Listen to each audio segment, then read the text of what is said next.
yaa wayitii sanii egaa waa'ee jaalladhiiti kanatti na gaafatte akkamitti carraa kana mudatee jaalleen ijoollotaa fa'a yeroo sanitti isaanii paaspoortii ni qabanii ammas jaalladhiin Harargee irraati kan dhufanii giddu galeessatti ramadaman nutu geggeesse Dadareerraa Jaalbiru Sofaa wajjin Dirdaa geggeessine Dirdaarraa xayyaaraan Finfinneetti dhufan jaalladhiin sababiin isaa ramaddii keessatti damee siyaasaa irratti jaalladhiin sentraalii ta'uu qaba. Hundaafuu sentraalii irra jiraatee sentraalii irraatii leenjiin isaas qajeelfamni isaas sentraalii ta'uu qaba. Hayyudureenis itti aanaan hayyudurees waajjirri siyaasaas dameen jaarmiyaa fi hawaasummaas. Saniiti jaalladhiin bahaa turan duraan siin jedhee Finfinnee yeroo dhufanitti osoo Finfinnee jiraniiti kan mooraadhaan nuti bahan. Jaalladhiin paaspoortii hin qaban. Paaspoortii osoo qabaatee eerpoortiin bahuu danda'a gaafas. Jaalladhiin dirqama gara kallattii beeku, kallattii waraana beeku. Kara dhiyaatama yeroo sana deemuu hin danda'u. Kara dhiyaatti osoo deemee carraa argachuu danda'a. Kara Suudaaniin namni san beeku bahuu danda'a. Asiin egaa meeshaa harkaan qabanii karaa Arsii fi Baaleetiin osoo bahuudhaaf yaalaniiti kan isaan naannoo Gollicha maal jedhan naannoo sana keessatti bakka isaan uummata fakkaatanii osoo deemanii wayyaaneen akkuma isin jedhe duubbee kuttee waan jirtuuf xiqqoomaadhaan namatti fiddee bakka isaanitti jiranitti akkasitti qabatan. Helikopteraan fuudhanillee wanti jedhu. Helikopteraan dhufanii achii fuudhan. Ergiisa ta'uu namichi maallaqa fudhatee jaalladhii ta'uu heerellee nama naannoo Arsiiti natti fakkaata. Nama naannoo Arsiiti jedhanii maqaa isaallee dubbataa turanii. Namni kun jaalladhii ta'uu isaanii yeroo isaan tokkomutti achi fuudhanii Finfinnee fidanii Bishooftuu giraawundii turan jaalladhiin. Siyyaa Abiraadhaa Itoophiyaa Makalaakaa ministeerii ture. Gaafa Siyyeenii fi Mallas wal dhabanii hidhaman Siyyeedhaa fi maatii isaa fidanii nu biratti hidhan. Nu birallee osoo hin ta'in gibbii Taamiraat Laayineetii fi Siyyee mooraa nu duubaatti hidhanii nuti immoo zoonii 4 fi zoonii 6, zoonii 3, zoonii 1 akkas turre jechuudha. Obboleeyyan Siyyeedhaa gaafannee ture jaalladhiin eessatti akka hidhamee jiru. Ijoolleen keenya namoonni wajjin gaafanne ammallee ni jiran hedduu ijoolleen argeera jaalladhii gammadaa bakka itti ni ajjeeftamoo bakka inni jiru nuu himii jedhamee gaafannee ture jechuudha. Sana yeroo sana wal dhabanii waan turaniif Siyyeen giraawundii Bishooftuu giraawundiitti hidhamee jira. Iji isaanii arguu dadhabeera. Iji isaa arguu dadhabeera nama tokkotti nyaata namni kennuufis nama tokko waardiyaa nama lama qofatu wal dabaree wal jijjiiree eegaa giraawundi sammuu toorchi ta'eera sammuudhaan if wal'aaleera achi jiraachuusaa yeroo sana kun bara Kinfee Gabramadiin ajjeesan Mallasii fi lolli Eertiraa jalqaba qabu. Lolli Eertiraa ni jalqaba wal dhabanii 82 almost naannoo 92 akka Itoophiyaatti na fakkaata. Yeroo san achi jiru jaalladhiin. Gaafa lolli hammaate fincilli onnaan ka'u fuudhanii Maqalee geessan jechuudha. Hayyee jaal gurmoo ayyaana gaafilee har'a isiniif kaase kana dhuguma miidhamaa fi dararaa akkasuma waan ta'amaa ture waan qaamaan keessa jirtaniif gaafii dheeraa kanallee isin gaafataa ture. Mee amma isin silaa biyyaa baatanii biyya namaa keessa dararaa baqataan argaa jirtanii. Wanti dararaa kana baqattummaa sanaan isin gahee isin taphataa turtani. Akka nama kamiitu yookiin bitamtanii aangoo qabaachuu dandeettu ture. Ammallee ejjannoo ganama hawaasni kiyya bilisoomuu qaba waan jedhu sun isin keessa jiraachuu irraa rakkoo ilmi namaa jiruu baqaa keessatti argaa jirtan. Mee amma haalli jireenya keessan biyya baqaa maal fakkaata? Hawaasa Oromootiin maal jettan mee isin? Dhuguma warra lubbuu fi takkatti jirtu tana gaafa bosona seenu namni namaa kenne hawaasa biyyattiif kennee bosona seena sangaafa akka carraa ta'ee namuu lubbuu tanaan hafee jedhu waa baay'ee waa yaadutu jira. dararaan isinirra ga'ee fi qabsoon isin qabsooftan sun amma isin gaabbisiisa moo baga qabsaa isin jechisiisa moo rakkoo hadha keessa jirtan taniin argitan mee maal jettan? Wallahi ittiin gammada. Alhamdulillah hin jedhu. Wallahi ittiin gammada. Carraa kana beekumsa hangana rakkina jiruu fi shira jiru kana beekuu kiyyaa'u anaaf ilmii tokko jedheetiin ilaala. Shira ilmi namaa waan siif yaadu fakkaate sitti yaadu bagan gandatti nafin bagan qotee bulaa ta'ee gandatti nafin jedheetiin rabbii kiyya alhamdulillah galatoomfadha. Sababiin isaa jireenya ilmi namaa hanga fedhe jiraatu hanga fedhe qabaatu hanga fedhe tujjaaru nadu. Bor biyyee kana abujedduma tokkittiidhaan biyyee kana jala oola. Inni guddaan rabbii ofii sodaachuudhaa fi dhugaaf dhaabbachuu. Dhugaa sana dubbadhee saba kiyyaaf yoon jiraadhee du'e gaanaaf gammachuudha. Rakkina kiyya har'aa laala. Rakkinni kiyya har'aa kun ittiin boona'an. Osoon hattuu ta'ee osoon gantuu ta'ee maal makiinaa sii kennina mana sii laannaati icciituma uummata Oromootii fi dookimentii nuti boojinuu fi namoota deeggartootuma keessan nu heeri nu qabsiise waan feete sii goona jennaan qoriin gabateen kaleessa irraa nyaadhe irratti hin udaanuudha wanni amata 13 na hidhe.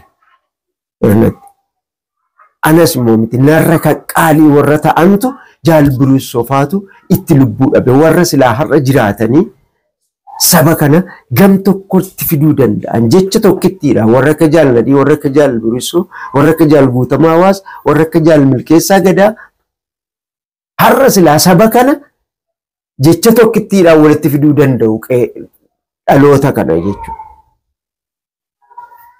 Shira diinaa salphaatti namoonni isaan leenjisan, namoonni jaalladhiilee gammadaadhaan leenjise. Barbaadanii nu keessaa fuudhanii ajjeesan ursutti rashadan jechuudha nama 12 hogganoota nama warreen xayyaara balleessitoota dargii ta'an jeneraalota warreen hogganoota waraana bilisummaa Oromoo ba'aa turan isaan kanatu ammallee kaayyoo bilisummaa Oromootti ijoollee jajjabeessaa jiran nu keessaa fuudhanii fixan. Isa kaan waraabessan nyaate warri sanarraa hafan immoo har'a lubbuudhaan warri hafan umurii isaanii mana hidhaa keessatti gudduu itti murtaa'e warra akka Aslii, warra akka Araarsoo Baamnaa, warra akka Hussein Biroo, warra akka Abdusalaam Haajii hedduudha. Warra akka Shaamil Aliyyii fa'aa, Toofiq Umar fa'aa, Toofiq Umar jechuudha Bulees Jaalbiruusoo, warra akka Kadir Ahmad fa'aa himeen fixu jechuudha. Biyya keessas ni jiran Dooktor Qalbeessaa fa'aa simmintoo kanarratti ABCD irraa kaasee nu barsiisee ija nu bane. Har'allee biyya keessa ni jiran hedduu garuu nuti kaleessas galataa fi gargaarsa yookaan aangoo uummata keenya irraa arganna sammuu keenya keessa wallaahi guyyaa takka illee turres hin jiru. An du'ee dhaloonni kun ifatti haa ba'u. Nuti wareegamnee kaayyoo jaallan kaleessa ilmaan Oromootiif saba Oromootiif daandii isaan saaqan sana xurree isaan banan sana qabatee dhaloonni kun biyya isaa irratti mirga isaa irratti mirga isaa kabachiisee saba isaa haa kabachiise. Diimokiraasiin maal akka ta'e sirna gadaa afaan qawweetiin dhabe sana akka inni deeffatee ittiin obbolchu sirna diimokiraasii addunyaan irraa baratte sana. Kana wanni dhalootaaf dhaamuudhaaf kijiba barsiisuudhaaf seenaa kijibaa dhaalchisuudhaaf shira dhaalchisuudhaaf osoo hin ta'in shira diinaa immoo yoom beeka sii himu waliif dhaamu isa gubbaarra dhadhaa dibee jala summii sii kaa'ee sittiin deemu isa jalaa sana arguu danda'uu qabda. Ammallee kanan dhalootaan wanni annaamu tokkummaa takka amantiin itti dhufu takka gandaan itti dhufu takka lagaa fi kutaan itti dhufu hawaasa diigu asiin immoo waraanicha saba isaatiif lolu sana gaachana saba isaatiif ta'u sana asiin immoo itti erganii maallaqaan bitanii itti erganii diigu. Nuti Oromoo dhalma abbaa gadaati jedhu ilmi abbaa gadaa nama ajjeesu ilmi abbaa gadaa nama buqqaasu ilmi abbaa gadaa saba isaa hidhee kan saba isaatiif qabsaa'e hidhee hakiima Tigreen nun dhorkine bara mana hakiimaa keessatti nyaata nun dhorkine bara nu hidhanii nyaata nu dhorkanii bara. Ama waggaa tokko na hidhe barinnes ama tokko afurii jireenya kiyyarraa ama tokko afurii waggaa tokko bultii 8 kan Abiyyi ilma abbaa gadaa isin jettaniis nu hidhe. Wanni nuti barsiifnu saba keenya kara diimokiraasiitiin kara nagaatiin amma booda du'iniga. Harkuma qofa keenyaan abbaa feene lakkii kunoo laal usumaantu nuu ta'a nuu danda'a. Amantii keenyan tuqu gandummaan gosummaan nama adda nun diigne usumaani nuu ta'a jedhee harka isaatiin uummata haa filatu. Yoon siin taane lakkii usumaan dhaabbadhu nurraa bu'u abbaluun haaruutu mirgi diimokiraasii sun gaaffii gaafateef karna nagaatiin argachuu qaba isa jedhu sana dhaloonni barachuu qaba borillee itti fufuu qaba seenaa dharaatiif garaadhaaf jiraachuurra saba kiyyaan jiraadhee hiyyummaa kiyyaan du'uun anaaf bilisummaa. Hayyee hedduu galatooma Jaal Gurmuu dhugaa dubbachuuf waan hedduutu isin keessa jira namni waan ofii ta'ee argerraa yoo namaa himu akka waan amma tana achi bakka san si garsiisaa jiru si fakkaata. Dhugaa gaafii tokko ka isinii kaasu gaafii makana irratti naa xumurtanii dhaamsa biraa ka qabdan nuu dhaamtanii ammallee waraanni bilisummaa Oromoo akkuma beekamu Oromoon takka yoo namni tokko dubbatu waraana akkanaatu qabaateen beeku Oromoon haga jedhamtu jira. Ammaan tana sa'aatii amma keessa jirru kana jechuudha. Ammoo abaa'oo asiin duraa wanni diige dandeettii jabina diina isaa osoo hin taane ufii isaatii wal diigee ufii isaatii jabaa ufii fixe ufii isaatii mi'aa angootiif jecha angaa'ota gootota wal ajjeesaa ture shiraan wal kuffisaa ture waan akkana jedhamutu ture yeroo qabsoo keessa isin turtan sanitti. Kun ammoo dhugaa jiru har'a yoo beekan namni ka har'a angoo irra jiru ka har'a hooggansa irra jiru daandii fokkataa akkanaa kanarraa goreeti akka galma san gahu wal tiffatee wal jaalatee wal kabajee galma gaha. Mee isin shiroota yeroo akkasii fakkeenya ebalu jenneellee kaasuu baannu. Hooggansa jaalatamaa hawaasa birattis dhageettii qabu. Hawaasni dubartiin mana keessatti maqaa isaa beektu. Hedduutu abaa'uma keessa abaa'umaan ajjeefame. Kuni ta'aa yoo ture. Qabsoon amma jirtu tunillee waan akkanaa yoo itti fuftu taate. Akkam taati mee wantoota kana mee waan dabrerraallee waan tokko nu kakaasaati kanallee akka dhaamsaatti akka qabsaayaa gameessa dadhabbii guddaa qabsootana keessatti qabdaniitti dhaloota amma hidhatee bosona jiru cufti ilmaan keessan warri hadha bosona jiru kun ka isin dura leenji'e yoo nama takkaa lama taateen beeku warra yookaaniif isin leenjiftan ka hadha ijoollee leenjisaa hooggansa ta'ee jiru. Kun ammoo ijoollee madeen gadda warra TPLF itti dhagaan karaa cufaa turte. Dhaloota kanaa dhaamsa dogoggoroota qabsoo duraa keessatti godhame san akka irraan deebi'amneef dhaamsa akkamii dhaamtan? Gaariidha. Waan tokkotu jira jaalakoo. Wanni jiru kun maal seetanii yeroo dhaaba kana dhaxxee seentu miseensa yeroo taatu ulaagaatu jira. Heeraa fi seera qaba. Mootummaan kun biyyattii keessatti heeraa fi seera qaba. Addi bilisummaa Oromoos waraanni bilisummaa Oromoos heeraa fi seera qaba. Seera naamusaa qaba. Dambii adabaa qaba. Sansakkaa qaba. Caasaa qaba. Ati abbaa buttaa yoo taate ani abbaa muraasaa yoon ta'e inni tokko abbaa sagilii yoo ta'e inni tokko immoo miseensa. Miseensi sun waan rakkate abbaa sagilii sana bira utaalee darbee natti ni matu. Abbaa sagilii sana bira darbee dhufee abbaa muraasaa yookaan abbaa jalqaba sagiliitti gabaafata. Naa dabarsii jedhaan deebii kennaaf deebiin ni kennuufi dadhabee sana abbaa muraasaatti dabarsa yoo dadhabes abbaa buttaatti dabarsa. Caasaatu jira. Yeroo kana hundammoo siyaasa irratti ni barata. Barnoota idilee ni barata. Guyyaa leenjitu jechuudha. Ispoortii ni barata. Tooftaa lolaa ni barata. Tooftaa lolaa biratti barnoota idilee baratta. Herrega, qubee, siyaasa.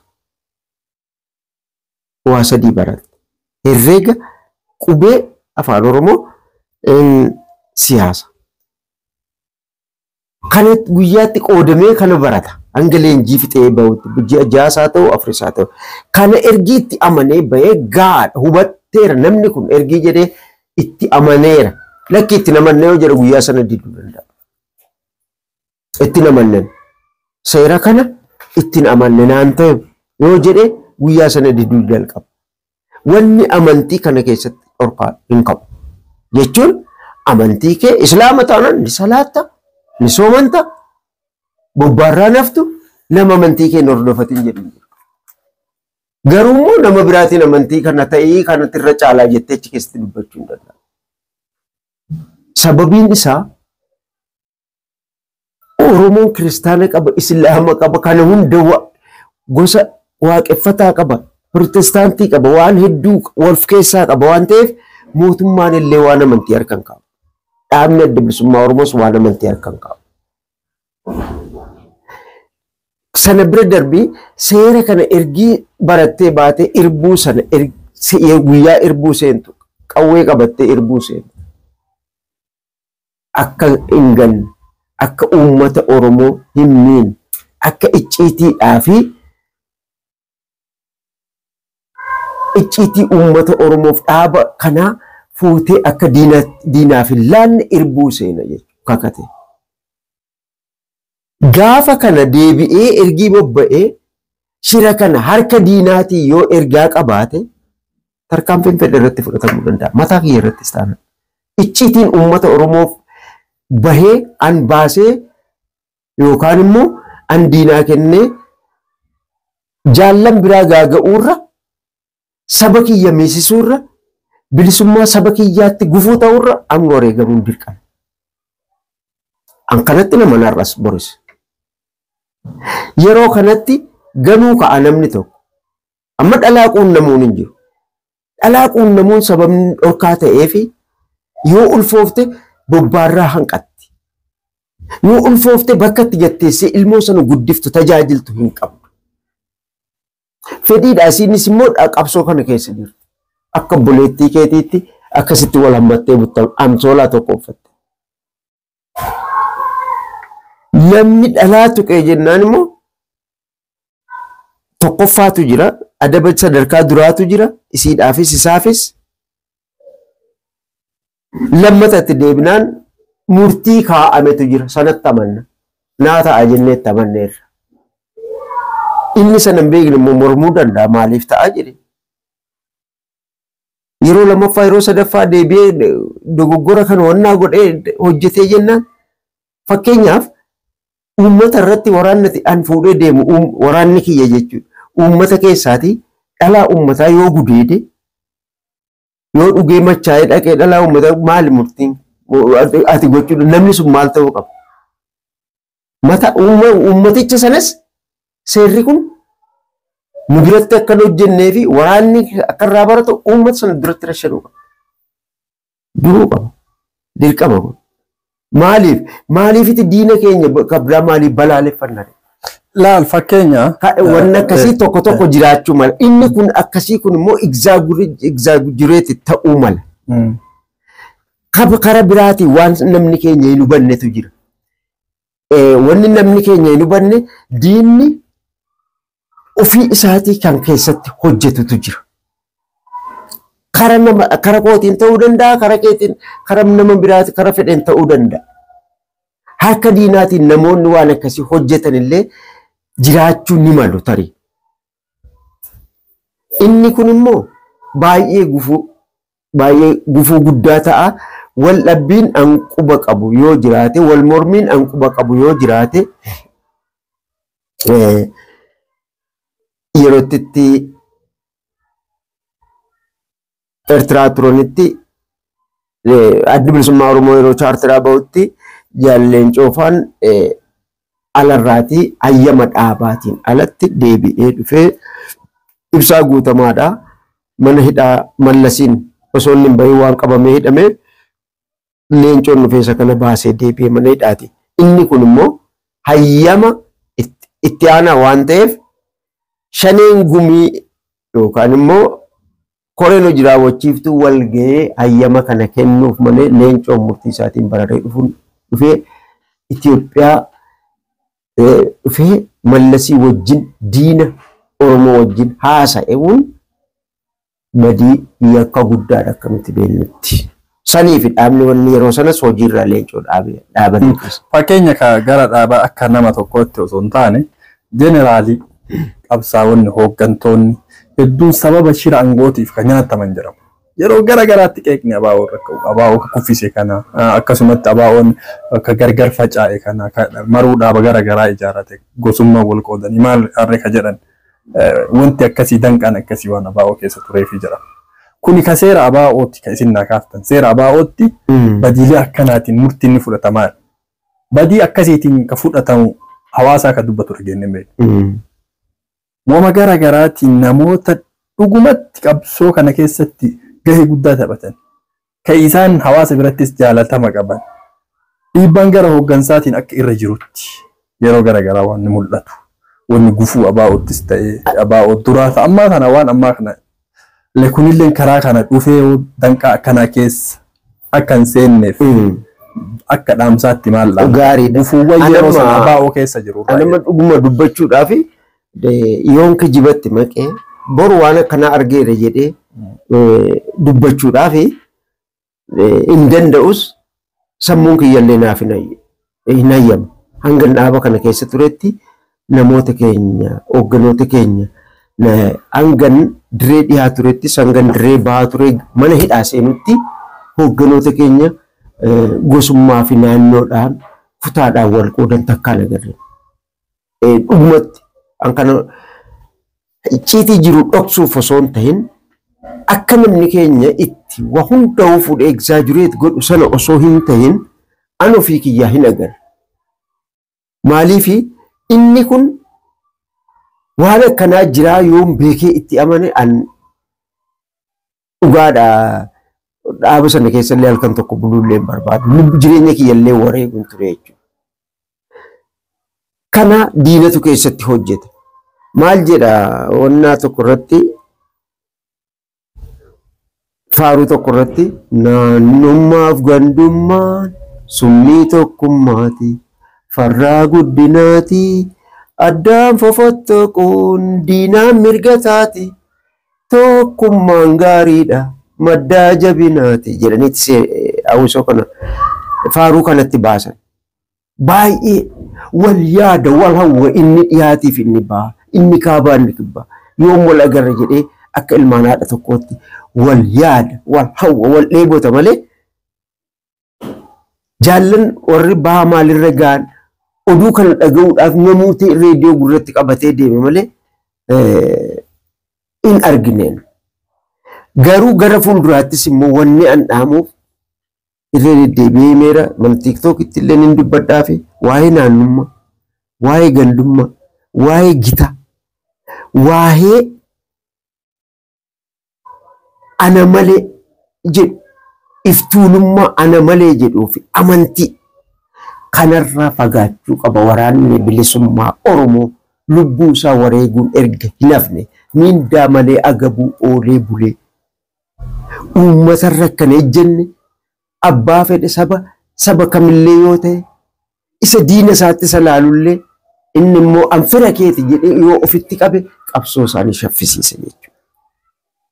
Kanuma wanni an dhaamuuf yoomillee taanaan haala jaallummaa afuura haala jaallummaa wal gidduutti wal yaaduu wal dheebochuu aangoodhaaf ni bololla aangoodhaaf inni bodha yoomna abbaa buttaa ta'a yoomna abbaa cibirraa ta'a jedhee kaniin bololu yoon ta'e waa hedduun balleessa jaallan kiyya yaadu isa na biraa kufeef isa bor na biraa kufuuf isa an biraa kufu saniif aangoof osoo hin ta'in gootummaa wal dhaalchifne gumaa walii baasuudhaaf wal jabeeffachuudhaaf wal qabachuu wal ijaaru wal tumsu wal dheebochuu kanan isaanii hawwaan yoomillee taanaan iftuulummaan ol aantummaan abalu ganda kanaatiin takka wallahi jaallattuu jibbituu rabbiin isa garaa namaa miti garaa dhagaa keessa argu waan ta'eef tarkaanfii tokko tarkaanfachuu yoomillee hin danda'usi kufuunis waan hin oolle jechuudha. Maaliif diina isaatiif qaawwaa bana. Diina isaatiif qaawwaa banuun immoo gabrummaa bara baraa saba Oromootiif ammallee afeera waan ta'eef dadhabuun erga noollee kanarraa of eeguudhaan isaaniif dhaama. Baay'ee jaal gurmuu ayyaana hedduu galatoomaa turtii waliin gooneef amma dhumarratti waan dhaamattan yoo qabaattan waan kana hafee waan kana dubbachuu fedha yoo jettan yeroo waliin turreef hedduu galatoomaa ulfaadha jecha carraa xumuraatitti waan dhaamachuu barbaaddan waan dubbachuu feetan yoo jiraate. Isinillee galatoomaa ulfaadhaa miidiyaa kanarratti carraa argadhe kanarratti wanni an dhaamu inni guddaan dhaamsi an warreen maali humna waraana bilisummaa Oromootiif dhaaba bilisummaa Oromootiif ta'anii dubbee jiraniif biyya alaa jiraniif kan duraa wannan dhaamu hamtuu waraana keessanii yookaan immoo dhaaba keessanii keessaa walii himaa malee fuutanii diina keessanitti waliin saaxilinaa hamtuu keessan ajaa keenya ol qabnee diina keenyatti agarsiisuu dhageessisuu hin qabnu dogoggora keenya keessaa walitti himachuu qabna. Waan xiqqoose xirraaz naxxaq jedhama. Xirraaz naxxaq jechuun amma waan kana jala keessatti waan ati barreessite kana osoo hin beekin ishii gubbaa kana qofa fudhadhee yoom fiigee hafarse inni guddaan icciitiin jala jira jechuudha. Akkas osoo hin tahin waan tokko obsaan liqimsaan irra darbuudhaan dafnee gammannee daangaa bahuudhaan hedduu nama faarsuu dhabuu hedduus immoo nama tuffatanii gadi qabanii nama jibbanii abdii kutachuu dhabuu kanarraa baay'ee of eeguu qaba irraa fagaachuu qaba namni keenya. Hedduu yoo gammadde waan si gaddisiisu booda jira. Hedduu yoo gaddites waan si gammachiisu booda jira. Kanaaf liqimsanii dhuma yoo irra walii darban maatii tokko keessatti bar ilmaan keetiif waan meeqa walitti bu'uu hin dandeessa. Yoo obsitee waan ati ijaaf eeggattu amma waan ati ittiin onnaa jettu kana yoo cabsee mucaan tokko si akkam goota waan meeqa dogoggoratti waan meeqatu bada. Dogoggora sana immoo tolchuu danda'uudha deebisne. Dogoggora sana qaama laafinaati qaama jabinaatti jijjiirrachuu danda'u. Dogoggora irraa barachuu danda'u. Namni dogoggora irraa hin baranne namni jireenyi isa hin barsiifne yuunivarsiitii fedhe yoo seene barachuu hin danda'u faayidaa hin qabu. Barnoota idilee qofti ari'uun faayidaa hin qabu. Jireenya irraa namni hin baranne yoomirruu hin baratu. Sa'aan si barsiifte. Daqiiqaan si barsiifte. Sekendiin waa hunda'u si barsiifte jechuudha. Sana qaama jabinaa gaariitti jijjiirrataa sanarraati barataa yoo hin deemin barachuu hin danda'u. Waan ta'eef waan darbeerraa barachuudhaan gara fuulduraatti qaama jabinaa horachaa jabaachaa deemuu. Dhugummaadhaan maalummaadhaa fi eenyummaa keenya saba Oromoo wanni nun geenye nu tuffataa ooltu kun agarsiisuu fi diina keenya illee amansiisuu barsiisuu danda'uu qabna. Waraanni bilisummaa Oromoos yoomiyyuu haala jaallummaa daran jabeessuu qaba.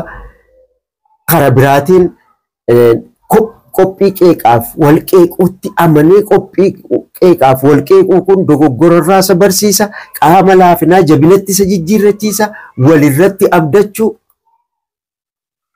anas si dura du'a ati na booda hafi isa jedhu sana daranuu wal barsiisuu qaban. Seenaa dhalootaaf seenaa dhaloonni irraa baratu daran kan dhaloonni irraati ittiin isaan dhaadatu isaan abdatu ta'uu qabu. Uummata Oromootiif gaachana fi abdii irree ta'uu qabu agarsiisuu qabus akkuma kana dura agarsiisanis daasfooraan keenyaaf kun immoo waan xixiqqoodhaan akka diigamaa fi oduu hin taane miidiyaarra fiduudhaan fiinxa qabatanii waa firfirsan kanarraa qaanfachuu qabu, dhaabbachuu qabu.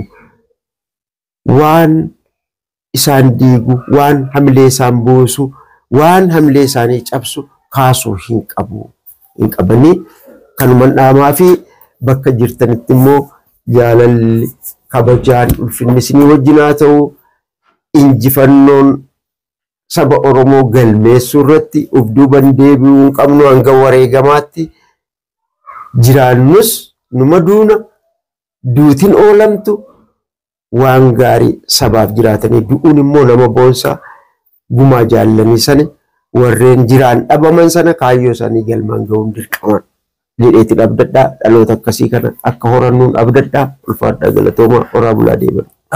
Jaal Gurmuu Ayyaanaa hedduu galatooma sa'aatii keessannaa kennitanii haasaya akkana seenaa guddaa dhaloonni irraa baratu dadhabbii isin keessa dabartan waggaa 14 namni mana hidhaatti dabarsu jechuun umrii daa'imaa meeqaa umrii nama tokkoo jechuudha. Kana keessa dabartanii hadha lubbuun jiraattanii carraa hagana waliin haasawuu argachuu kiyyatti hedduu gammadaa. Ammallee akka umrii dheerettanii gammachuu fi bilisummaa uummata Oromoo argitan du'aayii walii kadhanna. Taani hawaasni Oromoo kutaa garaagaraa biyya garaagaraa teettanii sagantaa teennatana hordoftan galatooma ulfaadhaa isiniin jechaa jaallan akka Jaal Gurmuu Ayyaanaa warri saba kanaaf aarsaa guddaa kafalanii ofii isaaniitti osoo fuudhanii ilmaan hin dhalin osoo gammachuu namni argin osoo jiruu qananii hin jiraatin. Ilaa hadhaallee dararaa biyyoota baqaa keessatti dabarsaa jiran hedduun wal isin barsiisaati deemna. Akka quba qabaattanii akka bakka jirtanii bilbiltanii gaafattanii naga gaafattanii maalirra jira akkamit jira akka gaafattaniin asumaan isin yaadachiisaa. Warri gara peejiitiinis nu hordoftan peejii Oromoo 360 follow godhaa, yuutuubii keenya subscribe godhaa, gama tiiktokiitiinis follow godhaati. Nu hordofaa isiniin jennaa. Sagantaan guyyaa har'aatiif qabadhee isiniif dhiyaadhe kama haga ammaatii horaa bulaa deebanaa galatoomaa ulfaadhaa isiniin jenna.